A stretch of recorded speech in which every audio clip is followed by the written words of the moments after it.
Hello YouTube. In today's video I will be putting a controversial topic to the test. In the Lexus community there is always a debate that stock intake is well engineered and aftermarket intakes take in hot air and lose power. Well, in this video I will test if internet experts are right thinking they're engineers or if they're just internet experts. Just a disclaimer, this video is not sponsored by anyone at all. My best friend was getting an intake for his IS200t and I took the opportunity to make a test before and after the intake. So without further ado, let's see the baseline runs.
Okay, so we learned that with the intake there was a 17 wheel horsepower gain. You may say it lost 8 pound-feet of torque, but if you look at the dyno chart, you can see it holds power and torque better into the higher RPM. With the stock intake, it starts getting very rich around 4800 RPM and the torque starts dropping off. While with the cone air filter, it starts getting rich at around 5500 RPM.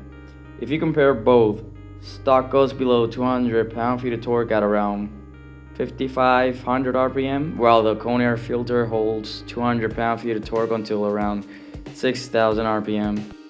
So what did we learn from this video? We learned that even standing still for a few minutes, the stock intake temperature was 2 degrees hotter. Also, while running, stock intake was about 7 to 10 degrees hotter too. We also learned that the cone air filter gains 17 wheel horsepower, improves AFR, which gives a better torque curve. In conclusion, the internet experts are just internet experts and not engineers. If you see this debate on a Lexus group or on the Lexus forums, please send them this video and have fun pissing them off trying to look for flaws in this test, which was done equally for both. The aftermarket intake, at least this DC Sports intake, is simply better aerodynamically than the stock intake.